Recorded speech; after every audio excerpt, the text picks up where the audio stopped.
오늘은 하나님 나라와 의라는 제목으로 하나님 말씀을 상고하려고 합니다. 지금 계속해서 하나님의 나라를 주제로 말씀을 드리고 있습니다. 오늘 말씀의 초점은 세 가지 방면에서 얘기를 나누려고 합니다. 먼저는 의롭게 되는 것, 그 다음으로는 의롭게 사는 것, 그 다음으로는 의로운 사람이 있는 교회, 이 세 가지 방면에서 하나님 말씀을 상고하려고 합니다. 우리가 오늘 두 군데의 말씀을 보았습니다. 앞쪽 로마서 3장 23절과 24절 말씀은 의롭게 되는 것에 대한 말씀이에요. 은혜로 의롭게 되는 것. 두 번째 우리가 읽었던 말씀은 의롭게 사는 것의 문제입니다. 많은 사람들이 이것을 구별을 잘 못해요. 의롭게 되는 것과 의롭게 사는 것이 같은 것인 줄 알아요. 의롭게 되는 것과 의롭게 사는 것은 행하는 이가 다릅니다. 의롭게 되는 것은 주께서 행하시고 의롭게 사는 것은 우리가 행하는 거예요. 그리고 그 의로운 사람들이 모여서 하나님의 의를 이 땅에 보여주고 공의로운 의가 해같이 빛나도록 이 땅에 나타나는 그 모습을 가리켜서 교회라 하고 이렇게 말하는 겁니다. 오늘 우리가 마태복음 5장 20절에서 읽었지만은 하나님께서 우리에게 요구하는 삶이 있어요. 하나님께서 우리에게 그냥 은혜만 베풀고 하는 것이 아니라 은혜를 베푸시고 우리에게 요구하는 것이 있어요. 용서하시고 요구하는 삶이 있어요. 받아주시고 요구하는 삶이 있습니다. 그것을 가리켜서 의라고 합니다. 마태복음 5장 20절 우리가 읽었던 말씀 그대로입니다. 내가 너희에게 이르노니 너희 의가 서기관과 바리새인보다 더 낫지 못하면 결코 천국에 들어가지 못하리라. 너희 의가, 서기관은 누구냐 하면 하나님의 말씀을 가지고 평생 씨름하는 사람들이, 바리새인은 누군가 하면 그 깨달았던 말씀을 평생 동안 자기 몸으로 담아내기 위해서 경건을 실천하는 사람들이, 그러니까 평생 하나님의 말씀을 씨름하는 사람, 그 말씀을 자기 모든 삶에 흘러보내서 살아내려고 애쓰는 그 사람들보다도 너희가 의롭지 못하면, 그 사람들보다도 바르지 못하면 너희 천국 못 들어간다 그래. 하나님은 우리에게 우리가 생각한 것보다도 더 높은 수준의 윤리를 요구하고 더 높은 수준의 헌신을 요구하고 더 높은 수준의 순종을 요구합니다. 하나님이 요구하시는 그 삶은 우리가 보통 은혜라고 말하는 그 정도의 삶이 아니라 아버지의 온전하심, 그 온전하심 정도의 삶을 우리에게 요구하고 있다는 사실입니다. 그래서 성도들은 최소한 세상보다 좀 수준이 높은 삶을 살아야 됩니다. 자, 우리가 의라고 할 때는 내가 옳다고, 의라는 말은 그냥 옳다는 뜻이죠. 옳은 것, 그것이 의죠. 그러니까 의라고 하는 것은 내가 옳다고 여기는 내 의가 있죠. 내가 옳다고 생각하는 게 있어요. 그런데 그것이 항상 옳으냐? 그렇지는 않아요. 내가 옳다고 생각하는 것과 사회가 옳다고 생각하는 게 다를 수가 있어요. 이건 사회적인 의예요. 내 의와 사회적인 의가 부딪힐 때 내 의를 포기해야 됩니다.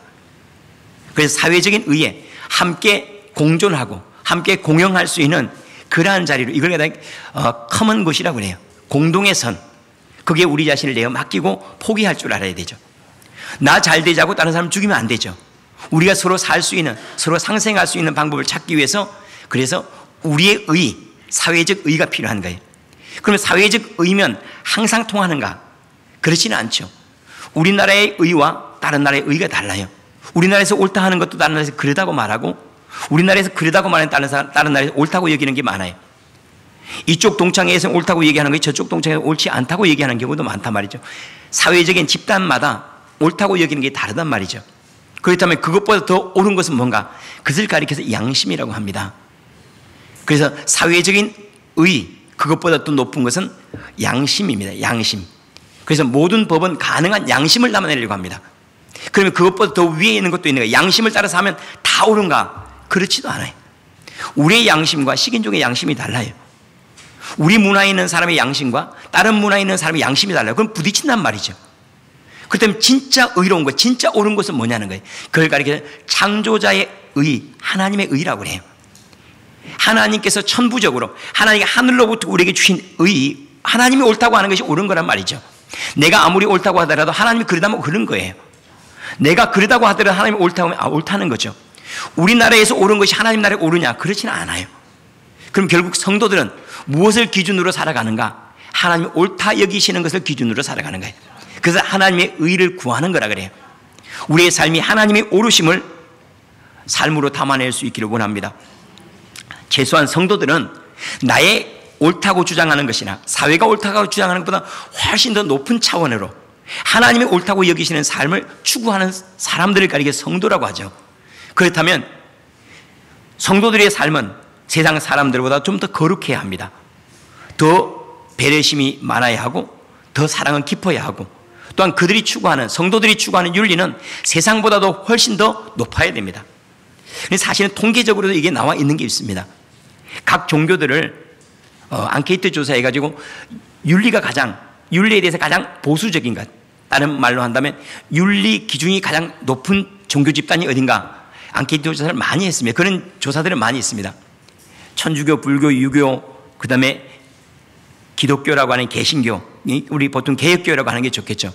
이를 비교했을 때 가장 윤리의 기대치가 높은데, 그러니까 가정윤리나 아니면 성윤리나 이런 데에서 가장 기대치가 높은 데가 어디냐면 교회예요. 교회가 타락했다고 하지만 그래도 하나님의 의를 많이 추구하고 있어요. 하나님 앞에서 의로우려고 하고 하나님 앞에 바르게 결정하려고 하는 것들이 그래도 교회에서 더 추구하고 또한 그것들을 여전히 잃어버리지 않고 있다는 걸 우리가 알 수 있습니다. 성도들은 하늘을 보고 산다면 땅보다는 거룩해야죠. 하나님의 말씀대로 빚어져 나온다면 세상 사람보다 더 평안해야 하잖아요. 더 온유하고 더 겸손하고 더 화평하고. 할렐루야. 하나님이 빚어나가는 사람, 하나님의 말씀으로 빚어내는 사람이 세상이 훈련하고 세상으로 교육하고 세상으로 빚어나온 사람보다 더 아름답지 않다면 우리가 하나님 앞에 서 있을 이유가 없잖아요. 최소한 하나님 안에서 나온 성도들은 세상에서 나온 탁월한 사람들보다 더 의로워야 하고 더 바라야 하고 그리고 더 정직해야 하고 그리고 더 사랑해야 합니다. 이것을 잃어버린다면 그러면 우리가 하나님의 교회라고 말할 수가 없습니다. 마태복음 5장 46절과 48절 말씀에 우리가 세상과 달라야 될 것에 대해 이렇게 얘기를 하세요. 너희가 너희를 사랑하는 자를 사랑하면 무슨 상이 있으리요? 세례도 이같이 아니하느냐? 또 너희가 너희 형제에게만 무난하면 남보다 더하는 것이 무엇이냐? 이방인들도 이같이 아니하느냐? 그러므로 하늘에 계신 너희 아버지 온전하신 것 같이 너희도 온전하라. 너희를 사랑하는 자를 사랑해 준다. 그것은 세리들도 하는 거라는 거예요. 뿐만 아니라 너희 형제에게만 가서 무난한다. 형제들만 돌아본다. 그렇다면 이것들은 이방인들도 다 하는 거래요. 너희는 아버지의 온전하라. 너희를 미워하는 이들을 찾아갈 줄 알아야 하고 너희를 배척하는 이들을 용납해 줄 줄 알아야 된다는 거죠. 세상 사람들보다는 최소한 더 나은 의를 가져야 더 좀 윤리적이고 더 사랑의 넓이를 갖고 더 온유하고 더 겸손하고 더 공손하고 좀 더 예의 바르고 이러한 모습들이 당연하게 교회 안에 요구될 뿐만 아니라 주님이 요구하시는 삶이라는 겁니다. 우리의 삶이 하나님 앞에 사는 삶이라면 하나님을 늘 의식하고 살아간다면 하나님이 받으실 정도로 살아야 됩니다. 하나님이 들어도 부담스럽지 않을 언어를 입에 담아야죠. 하나님이 부담스럽지 않을 얼굴 표정을 가져야죠. 하나님이 부담스럽지 않을 그러한 마음의 넓이를 가져야죠. 저 마음을 보면 주님이 더 부담스러워요. 여기 안에 계신 주님이 더 부담스럽고 더 거북해요. 그렇다면 우리는 하나님의 성전이라 또 하나님의 나라라고 부를 수가 없는 겁니다. 하나님께서 분명하게 우리에게 요구하는 것은 바리새인보다도 세상의 어떤 선한 사람보다는 더 선해야 하고 더 공손한 사람보다 더 공손해야 하고 더 배려 깊은 사람보다 더 배려 깊어야 하고 더 희생적인 사람보다는 더 희생적이어야 된다는 거예요. 최소한 세상 사람보다 더 해는 것, 그것이 주님께서 우리에게 기대하고 요구하는 삶이라 하고 말씀을 합니다. 그러면 우리는 어느 정도만큼 해야 되는가? 어느 정도만큼 의롭고 어느 정도만큼 우리는 바르게 살아야 되는가? 예수님만큼입니다. 왜냐하면 하나님은 예수님을 하나님의 의라고 얘기했어요. 하나님이 옳다라고 여긴 그 수준이 예수님이에요. 예수님은 하나님이 옳다고 여기는 것만 살아내셔서 우리에게 하나님이 옳다라고 여긴 분을 살아가면 이런 모양이야 하고 우리에게 보여주신 분이에요. 하나님의 사랑의 모습이 보여졌고 겸손의 모습이 보여졌어요. 그래서 우리가 하나님을 따라가되 예수님만큼 따라가야 하고 예수님만큼 살아내야 합니다. 분명한 것은 예수님에는 재물이 없었어요. 예수님에게는 세상 권세가 없었어요. 그런데도 불구하고 세상에 예수님을 따라다녀요. 권세 얻으려고 따라가는 게 아니었죠. 예수님이 세상이 흠모할 만한 것은 그것은 세상의 아름다움이나 세상의 존귀함이 아닙니다. 하나님의 의였어요. 하나님의 의. 하나님만이 가지고 있는 것, 그것을 가지고 다녔기 때문에 예수님은 세상에 흠모할 만한 분이었습니다. 교회도 마찬가지입니다. 세상이 어떻게 교회를 흠모하고 교회를 사랑하고 또한 교회에 들어오고 싶고 또 교회에 배우고 싶어 찾아올 수 있을까? 하나님으로 빚어지면 돼요. 예수님 삶을 그대로 우리가 살아내면, 그래야만 세상이 우리를 흠모할 것이다 하고 이렇게 말씀하는 거죠. 모든 피조물이 하나님의 아들들이 나타나기를 고대한다 그랬습니다. 모든 피조물들이 하나님의 아들들이 예수님의 형상을 가진 사람들이 나타나기를 고대한대요. 다시 말해 하나님의 의가 다스려지고 하나님 말씀대로 이루어지는 그 세상을 모든 피조물이 고대한다는 거죠. 이것을 행할 일들이 누군가? 바로 교회요. 하나님께서 우리에게 그것을 요구하고 있다는 사실입니다. 예수님은 성도들의 삶의 표준입니다. 우리 자녀들이 부모를 삶의 표준으로 삼을 수도 있죠. 어떻습니까? 우리 자녀들이 여러분들이 믿음 생활하는 대로 그 정도를 하면 우리 자녀 안심 되겠습니까? 그래, 너는 하나님을 만날 수 있어. 그래서 그 정도로 여러분들이 신앙생활에서 나를 따르라, 나를 본받아라 그렇게 할 수 있겠습니까? 너는 나만큼 정직해, 나를 삶의 표준으로 삼아, 이렇게 말할 수 있겠습니까? 너는 나만큼 사랑하면 돼, 나만큼 인내하면 되고 나만큼 베풀고 살면 돼, 이렇게 말할 수 있는 자녀들의 삶의 표준이 되어가고 있습니까? 아니면 자녀가 아니라 지금 우리 뒤에 따라오는 성도들에게 여러분 저를 보고 배우세요. 제가 사랑하는 대로 사랑해주고 제가 용납해 주는 대로 용납하고 제가 말하는 것처럼 말하면 틀림없이 하나님이 기뻐하는 삶을 살 수 있습니다. 이렇게 말할 수 있겠습니까? 예수님은 나를 따르라 그랬습니다. 삶의 표준이 되었다는 거죠. 우리에게 따라야 될 길을 보여주신 거죠. 예수님을 따라 살아야 됩니다. 우리는 예수님을 따라가야지 다른 데로 가면 절대로 우리의 의는 하나님을 기쁘시게 하지 못하고 천국 갈 만한 의가 되지 못한다고 분명하게 말씀을 하고 있습니다. 그런데 왜 우리가 의로워야 되는가 하면, 왜 우리가 바르게 살아야 되는가 하면 하나님이 늘 옳기 때문에 그래요. 늘 의로우시기 때문에 그래요. 하나님이 늘 의로우세요. 시편 116편 5절 말씀에 여호와는 의로우시며 은혜로우시며 우리 하나님은 긍휼이 많으시다 그래요. 하나님은 은혜로우실 뿐만 아니라 의롭대요. 의롭다는 말을 좀 쉽게 말씀을 드리죠. 의롭다 하면 여러분 탁탁 가슴에 안 나와야죠. 옳대요 항상. 도대체 뭐가 옳으시는가? 하나님 우리에게 행하신 일들이 옳습니다. 아니 나는 억울한 일도 많이 당했는데 내 인생에서 일어나서 안 될 일도 많았는데요. 아닙니다. 하나님이 우리에게 행하신 거 다 옳습니다. 내 안에 남들을 사기치려고 하는 마음이 있으면 사기당하게 한 거예요. 우리 마음에 교만이 있으니까 시험 떨어지게 한 거예요. 우리 마음에 갈등이 있으니까 다른 사람과 갈등하게 만든 거예요. 우리 자신을 보고 만들어가기 위해서 우리는 만나야 될 사람을 잘 만나온 거고 하나님께서 우리에게 행하신 거 다 옳습니다. 이 믿음의 고백이 있어야 됩니다. 하나님, 제게 행하신 하나님의 모든 일들 억울한 거 하나 없습니다. 다 옳습니다.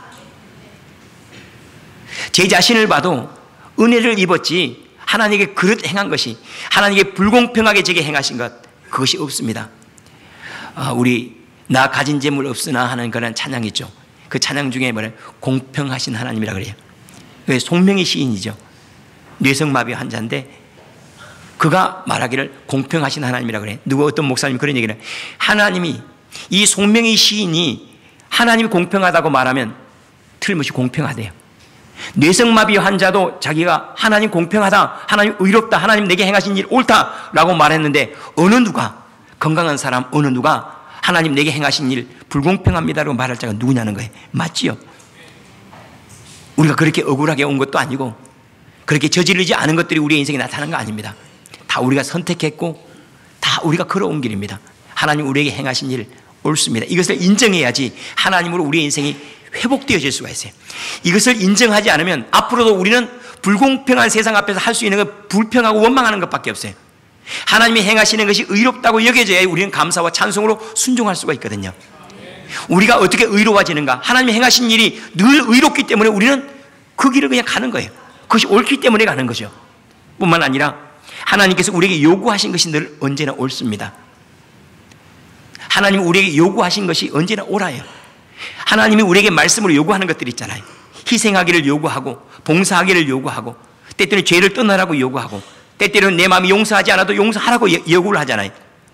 아직 나는 화해할 마음이 없는데 화해하라고 요구하잖아요. 원수까지도 사랑하라고 요구하잖아요. 그거 옳습니다. 왜냐하면 그것이 나를 위한 것이기 때문에 그래요. 가장 쉽고 가볍고 평안하게 갈 수 있는 길이 그 길이기 때문에 우리 그걸 요구하시기 때문에 그것이 옳습니다.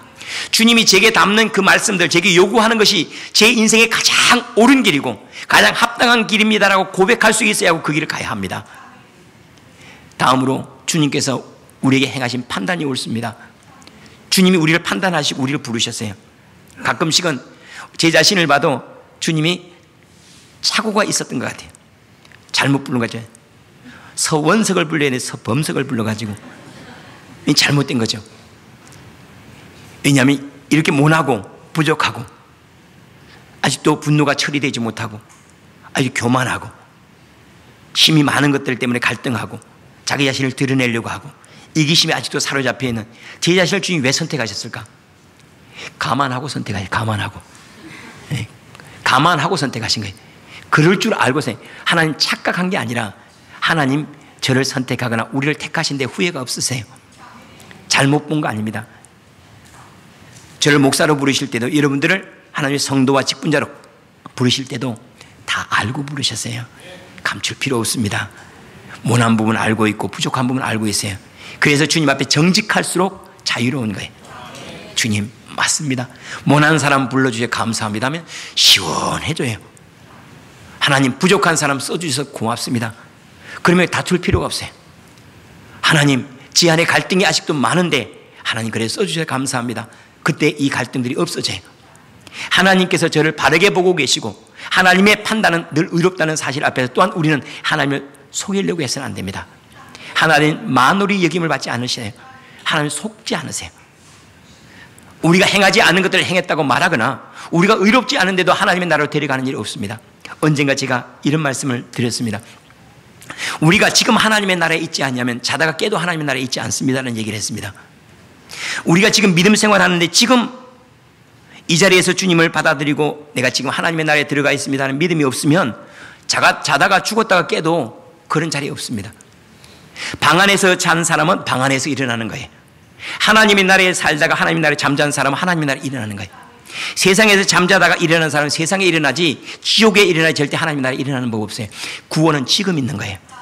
구원은 지금 내가 하나님 안에 있으면 자다가 깨고 누가 나를 붙잡아가도 나는 하나님의 나라에 일어나는 거예요.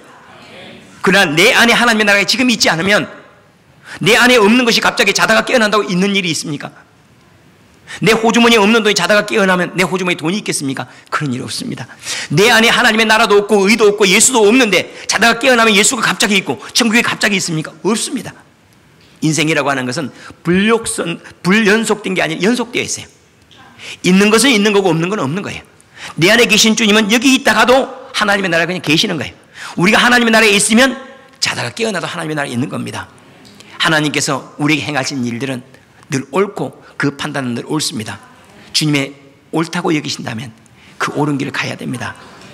주님이 옳다고 여기지지 않으니까 주님이 말씀이 옳다고 여기지 않으니까 순종을 못하는 거예요.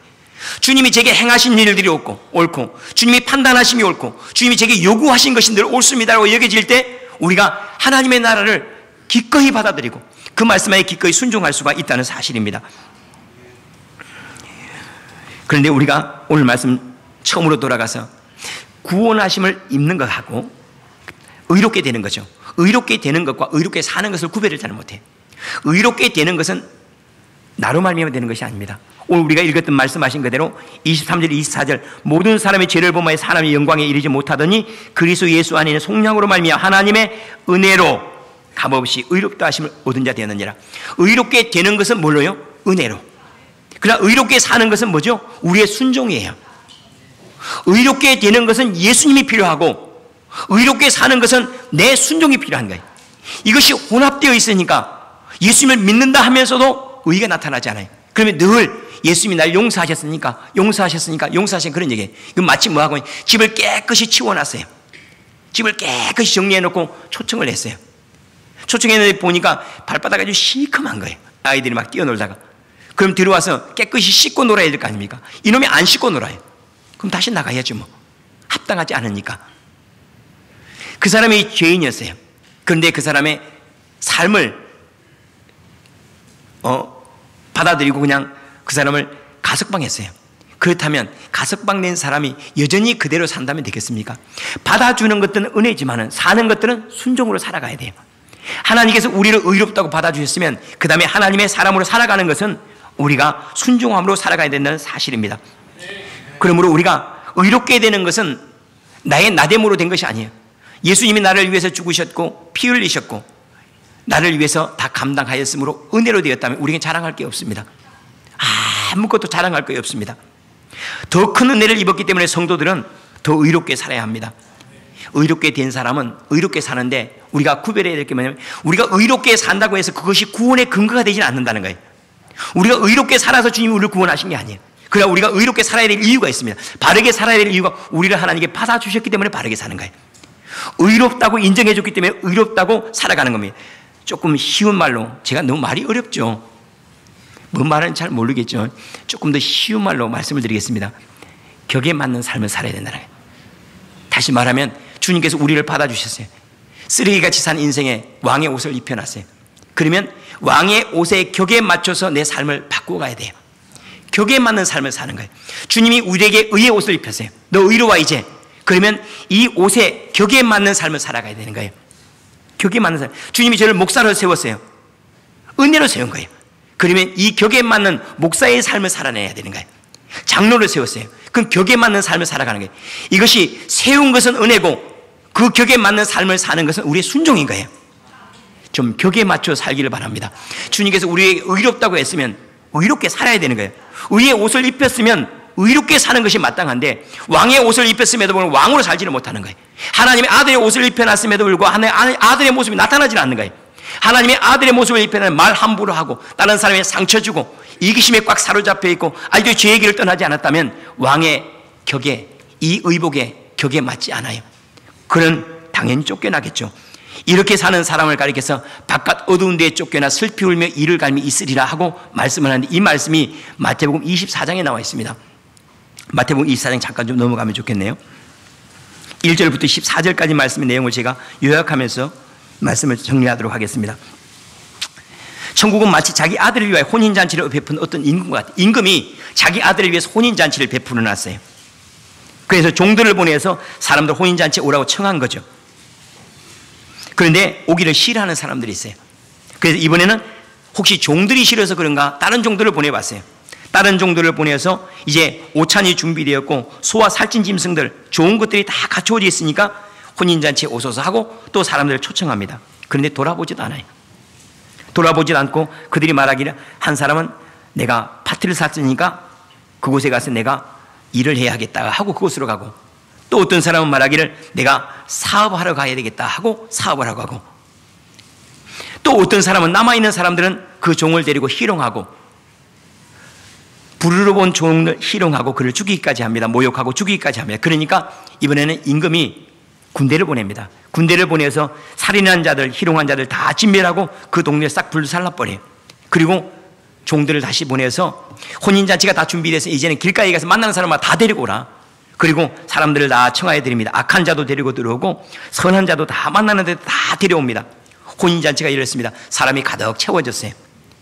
그런데 임금이 손님들을 보려고 혼인잔치에 딱 들어가 봤더니 그곳에 다른 사람은 옷을 입고 있는데 합당한 옷을 입고 있는데 의복을 입지 않은 사람, 예복을 입지 않은 사람을 보았어요. 그리고 그에게 묻습니다. 친구여, 어찌하여 예복을 입지 않고 여기 들어왔느냐? 그가 하는 말이 아무 말도 없어요. 묵묵부답이에요. 그때 임금이 사환들에게 하는 말이 그 손발을 묶어서 바깥 어두운 데 내어 던지라 그래요.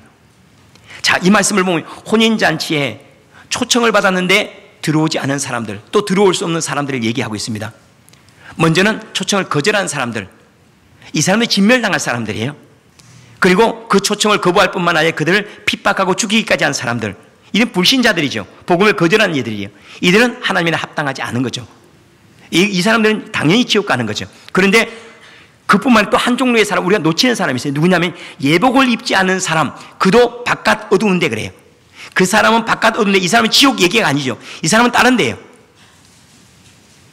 그런데 이 말씀이 요한계시록 19장에 가면 이 혼인잔치, 이 비유가 나중에 뭘 얘기하는 거예요? 다음에 천년왕국, 예수님의 재림과 더불어서 이루어질 혼인잔치인 천년왕국에 대한 이야기예요.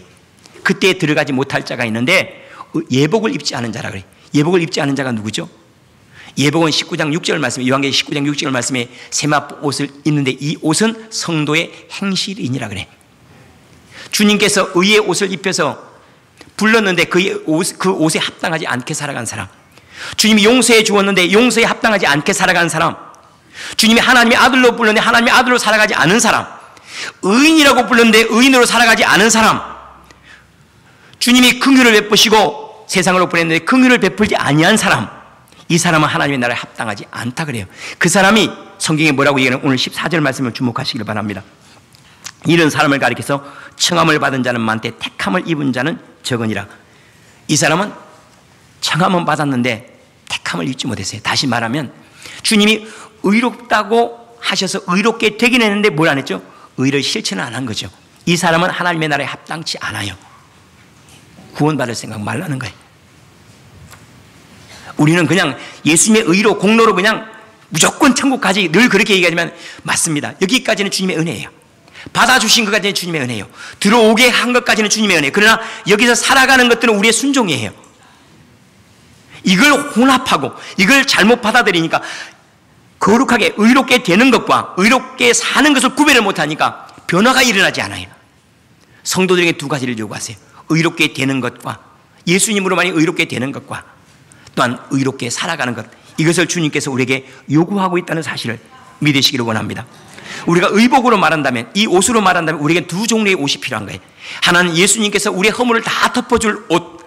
탕자가 집 나갔다 돌아오니까 아버지가 탕자 옷을 싹 벗기고 완전히 새로운 옷을 입혔다고, 가장 좋은 옷을 입혔다고 그래요. 우리의 과거의 허물을 싹 덮어주고 새로운 옷, 의복을 입혀줬어요. 그리스도의 의의 옷입니다. 우리가 세례를 받을 때 그리스도로 뭐라고 그러죠? 옷 입었느니라 그래요. 의의 옷을 입었죠. 그럼 이것이 전부인가? 아닙니다. 오늘 우리에게 하신 말씀은 실천적인 의, 우리가 순종함으로 실천함으로 행해야 될 또 다른 의가 있으니 이것을 가리켜서 예복이라 하고 말씀을 하는 거예요. 그러나 계시록 3장 4절 말씀에 4대에 그 옷을 더럽히지 아니한 자 몇 명이 있으니 내게 있어 흰 옷을 입고 나와 함께 다니리니 그들은 합당한 자인 영고라. 흰 옷을 입고 나와 함께 계속해 다니니 계속 흰 옷을 유지해 나가는 사람이에요. 그들은 나에게 합당한 자라 그래요. 요한계시록 3장 18절 말씀에 내가 너를 권하노니 내게서 불로 연단한 금을 사서 부유하게 하고 흰 옷을 사서 입어 벌거벗은 수치를 보이지 않게 하라 그래. 흰 옷을 사서 입으라 하고 우리에게 요청을 합니다. 우리가 의롭게 되는 것은 하나님의 은혜입니다. 그러나 의롭게 살아야 됩니다. 주님께서 우리에게 새로운 옷을 주었으면, 왕의 옷을 주었으면 왕으로 살아야 돼. 의의 옷을 입혔으면 의인으로 살아야 됩니다. 흠 없게 하셨으면 깨끗하게 살아야 됩니다. 격에 맞는 삶을 사시길 바랍니다. 성도들은 하나님의 자녀의 격에 맞아야 돼요. 벌써 얼굴이 바꿔야죠. 왕의 의복을 위해서는 좀 위험도 좀 갖고 말도 이렇게 좀 하시고, 사람들을 대할 때도 조금 더 좀 마음 넓게 하시고, 사람들을 초청할 때 좀 더 후덕하게 하시고, 사람들을 대하거나 봉사할 때도 정말로 낮은 자리에서 좀 봉사하시고, 예수님의 모습을 갖지 않으면 예수님 나라에 못 들어갑니다. 예수님의 우리가 지금까지 늘 칭의치 이신칭이라는 말에 붙잡혀가지고 믿음으로 의롭게 되는 요 말에 붙잡혀가지고 요거는 반쪽이에요. 반쪽. 믿음으로 의롭게 되는 건 반쪽이에요. 믿음으로 의롭게 사는 것이 또 다른 쪽이에요. 요걸 놔버리면 이 반쪽은 주님 앞에서 바깥 어두운 데에 쫓겨나 슬피 울며 이를 갈미 있으리라는 말씀이에요. 나머지 반쪽, 내가 너를 은혜로 구원해서 너는 은혜로운 사람이 되고, 내가 너를 용서해서 너는 용서를 해야 되고, 내가 너를 받아준 것처럼 다른 사람을 받아주어야 된다는 거예요. 이것이 주님께서 우리에게 요구한 거예요. 내가 내 발을 씻기는 너도 다른 사람의 발을 씻기라고 했잖아요. 내가 선생에 대해 내 발을 씻기는데 하물며 내가 다른 사람의 발을 씻기지 않으면 되겠느냐? 주님께서 하신 말씀 아닙니까? 내가 이렇게 하는 것은 은혜지만은 나머지 살아가야 되는 내가 순종함으로 살아가야 된다고 우리에게 요구하는 겁니다. 이제 이 말씀을 가지고 하나님의 나라로 다시 돌아가겠습니다. 하나님의 나라는 어떤 곳인가? 하나님의 나라는 불의가 없어야죠. 한번 생각해 보십시오. 하나님의 나라에 어둠이 있겠습니까? 없죠. 그림자도 없고 어둠도 없고 회전하는 그림자조차도 없어요. 하나님의 나라는. 하나님의 나라에 도둑질이 있겠습니까? 하나님의 나라에 흘기는 눈이 있겠습니까? 하나님의 나라에 다툼이 있겠습니까? 하나님의 나라에 멱살잡이가 있겠습니까? 하나님의 나라에 다른 사람이 이렇게 선하게 권면했는데도 불구하고 삐져가지고 3개월 동안 말도 안 해. 이게 하나님의 나라에 합당합니까? 그런 사람 지옥 갈 생각해야 돼요. 진짜로 지옥 갈 생각해야 됩니다. 하나님의 나라에 의해 합당하지 않은 사람이 하나님의 나라에 들어갈 것이 착각이에요. 들어가게 되면 바깥 어두운 데 가세요. 어두운 데.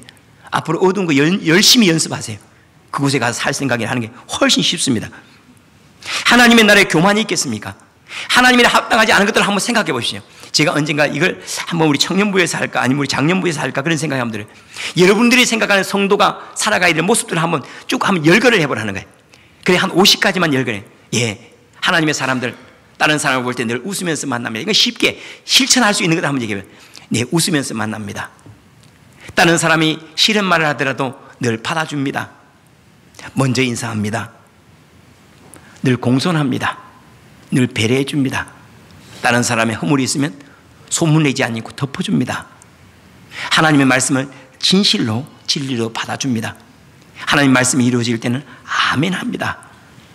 새가족이 오면 그 사람의 발을 씻어줍니다. 누군가 나에게 도움을 청하는 사람에게는 내가 그 사람에게 돈을 1,000원이라도 더 줍니다. 이러한 모습들을 한번 쭉 우리가 너무 공허하고 실천이 없어요.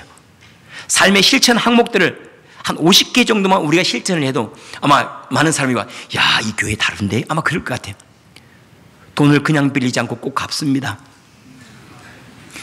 회개는 정확하게 정리합니다. 은혜로 싹 대충 그냥 싹 묻어버려요. 아니죠. 그러면 안 되죠. 시간 정확하게 지킵니다.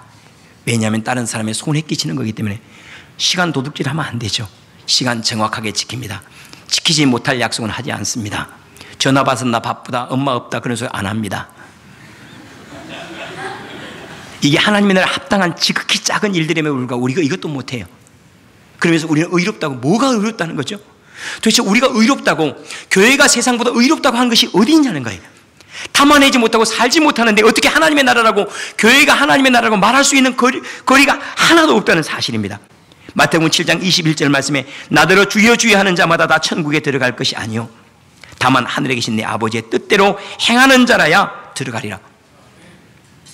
불의를 행하면서 하나님께 합당하지 않은 일을 여전히 행하면서 하나님의 긍휼을 기대하면 도둑놈입니다. 내가 계속 도둑질을 하면서 내가 하나님께서 나를 용서하실지라고 기대하고 사랑할 것을 기대하면 도둑놈이에요. 사기꾼이에요. 내 자신을 바꿔가면서 내 자신 아직도 다른 사람을 속이고자 하는 마음이 있지만 몸부림치면서 정직하게 살려고 할 때 그때 하나님의 긍휼이 그에게 임하는 거예요.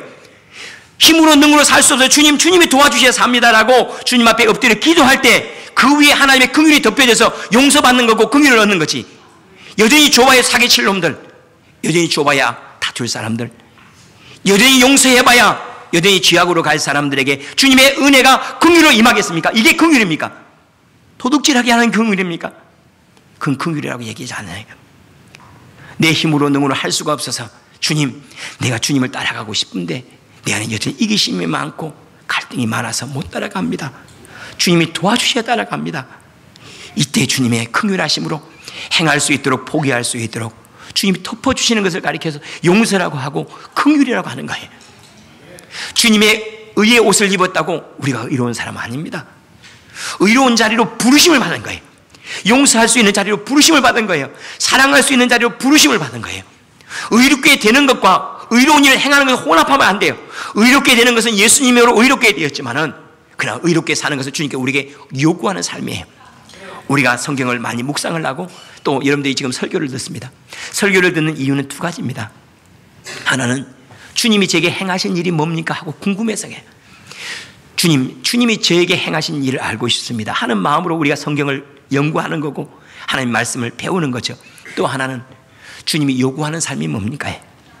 그래서 제가 어떻게 살기를 원합니까? 어떤 분은 성경이 이해가 안 된다고 생각해요.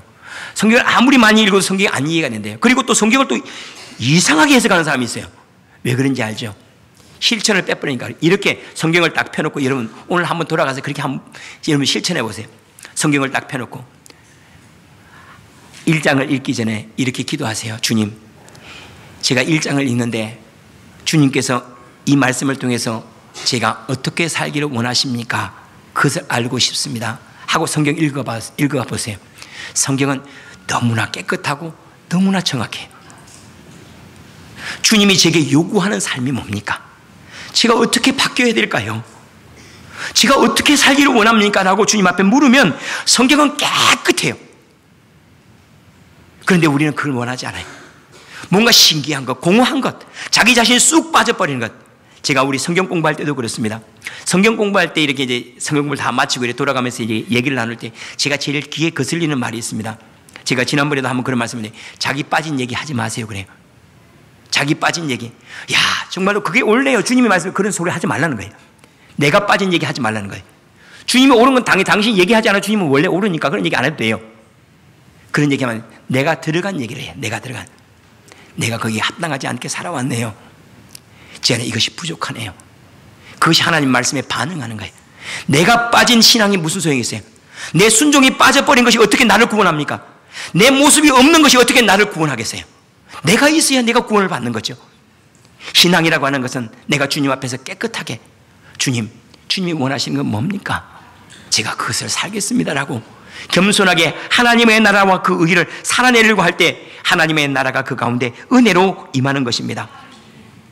마태복음 6장 33절 우리가 너무나 잘 아는 말씀이 너희는 먼저 그의 나라와 그의 의를 구해라. 하나님 어떻게 옳게 살 것인가, 어떻게 바르게 살아갈 것인가를 너희는 그것을 마음에 두라.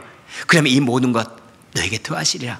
걱정하는 대신에 다 해줄 거라고 말씀을 하세요. 옳은 길을 가기를 바랍니다.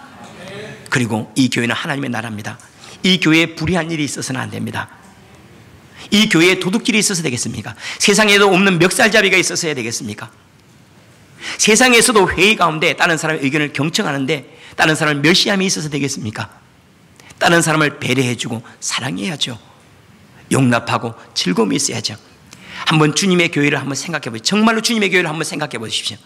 누군가 들어왔을 때 진정으로 정말로 그리스도를 끌어안는 것처럼 사랑으로 끌어안아주고 또한 그렇게 끌어안아줄 때 그 사람은 감사함으로 잠길 줄 알고 혹시 성도들이 잘못된 길로 갈 때 진실한 마음으로 그가 잘못된 길을 가는 것이 너무 마음 아파서 사랑으로 권면해주면 받아들이는 사람은 죄송해요. 제가 알지 못하는 부분을 알게 해주셔서 감사합니다. 제가 고치겠습니다 하고 즐거이 받아주고 권사님 청소 좀 같이 합시다. 바빠서 이따위 소리 하지 말고 제가 좀 부족했네요. 제가 다음번에 꼭 나오겠습니다. 얼마나 좋아요. 청소 하나도 똑바로 안 해. 제가 늘 청소하고 우리 집이 청소가 안 돼가지고 지금 집사람한테는 소리. 여러분 교회라고 하는 것은 하나님의 나라의 나타남이에요. 하나님의 나라의 나타남인데 세상 모임과 똑같다면 세상의 얼굴과 똑같아요. 여러분 한번 옆에 분 한번 보실래요? 눈초리 좀 내리시고 이렇게 좀. 세상 사람들은 달라야죠. 하나님 앞에 선 사람들인데요. 세상이 말하는 것처럼 같이 말하면 안 되죠. 거칠게 말하면 안 되죠. 부드럽게 말할 줄 알아야죠. 다른 사람을 공경할 줄 알아야죠. 존중할 줄 알아야죠. 그러지 않습니까? 제가 지난번에도 그런 얘기를 했습니다. 우리 딸내미에도 그런 얘기 했습니다. 말을 하면서 공개적으로 설교단이나 또 다른 사람 앞에 내가 말이죠 이런데 엿다이 소리를 하는 사람 저는 용서가 안 돼. 네가가 뭐냐 내가가 뭐냐 제가라고 말하는 거지. 국어 공부가 안 돼. 국어 공부가. 내가 소시적에 제가 어렸을 때 이렇게 말하는 거예요. 그러니까 다른 사람을 배려함이나 공개함 자기만 있는 줄 알아. 자기만 있는 줄 알아. 다른 사람을 향한 좀 예의 바람도 있고 공손도 있고 모르는 사람이 들어오면 배려함도 있고 사랑함도 있고 덮어줌도 있고 할렐루야. 교회가 최소한 상식보다는 탁월해야 되지 않겠습니까? 세상 사람들보다는 더 겸손해야 하고 더 정직해야 하고 더 발라야 하고 세상에는 다른 모든 것들이 그냥 있더라도 내버려 두더라도 그러나 교회 안에는 그리스도의 보혈이 있는 이곳에는 정결함이 늘 유지가 되어야 됩니다. 주님께서 의로 우리를 부르셨으므로 이곳에서 의의 찬송이 끊임없이 우리의 삶을 통하여 나타나진 바 되기를 원합니다. 마태복음 5장 6절과 10절 말씀에 의에 줄이고 목마른 자는 복이 있나니 그들이 배부를 것이며 의를 위하여 박해를 받는 자는 복이 있나니 천국이 그들의 것임이라 그랬습니다. 저는 우리 교회가 그리스도의 인격을 가졌으면 좋겠습니다.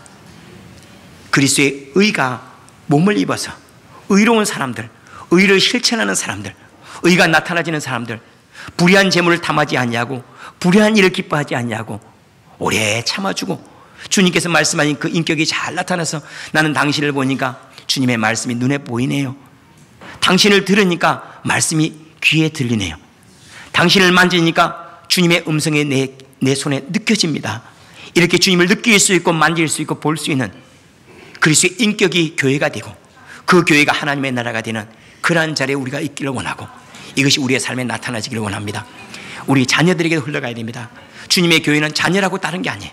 자녀들도 겸손하게 주님 앞에 엎드려야 하고 막 여기저기 의자에 막 올라와요. 신발 신고 네 집에 그렇게 올라가냐?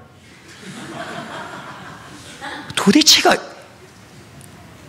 쓰레기 아무데나 버리고 찬양 연습하고 나서 문 아무데 놔둬요. 우리 남자 성경 공부할 때도 마찬가지입니다. 다 끝났으면 환기 다 시켜야죠. 문 여는 사람 별로 없어요. 그럼 제가 문 열죠. 그럼 눈치 빠른 사람이 두 번째 열고 못 본 사람, 그것도 안 보이는 사람이 가만히 서 있어요. 다른 사람을 배려함이 전혀 없는 거예요. 이거는 세상에서도 하는 거예요. 이거는 세상 사람들도 정신 차린 사람이에요. 그런데 교회에 전혀 없어요. 그저 왔다 그저 가요. 내 모습도 없고 그냥 이순신이죠. 내가 여기 있다는 사실을 어느 누구에도 말하지 말아라. 우리 안에 있는 것들이 그리스도의 모습을 갖추어가고 그리스도의 인격을 가져가고 그리스도의 냄새가 있고 그리스도의 얼굴이 있고 그리스도의 향기가 있고 그리스도의 편지가 있는 의의 나라가, 이 교회가 의의 나라가, 우리 성도들의 의의 사람이 되어지기를 축원합니다. 기도하겠습니다. 나의 주님 감사합니다. 의의 옷을 입었으면 실천의 옷도 입어야죠. 왕의 옷을 주었으면 왕으로 살아야죠. 하나님의 아들이라 받아주었으면 하나님 아들로 살아가야죠. 하나님, 이 교회에 하나님을 향한 사랑과 긍휼함이 왕노릇 하기를 원하고 주님의 인격이 모습을 갖추어가 주여 점점 눈으로 보이는 그리스도, 귀로 들리는 그리스도, 손으로 만져지는 그리스도가 있게 하여 주옵소서. 주님의 몸으로 하나 되면 주여 서로를 통하여 주님의 음성도 들을 줄 알고 서로를 통하여 그리스도를 섬길 줄도 알고 남을 나보다 낫게 여기며 서로 다른 사람의 발을 씻겨주며 겸손하게 지켜주고 안위해주고 격려해 줄 수 있는 그러한 교회가 되어지기를 원합니다. 하나님의 나라는 불의의 나라가 아닙니다. 의의 나라입니다. 교회가 하나님의 나라면 주여 우리는 의를 실천해야 하고 바르게 살아야죠. 세상과 같이 일그러지지 않게 하시고 바르게 살 수 있도록 우리 마음을 곧게 하신 것처럼 우리의 삶을 곧게 하여 주옵소서. 이 교회의 그리스도의 모습을 가진 이들이 모든 피조물들이 하나님의 아들이 나타나기를 고대하다는 그 말씀이 응할 수 있는 성도들로 나오게 하여 주옵소서. 예수님 이름으로 기도하옵나이다. 아멘.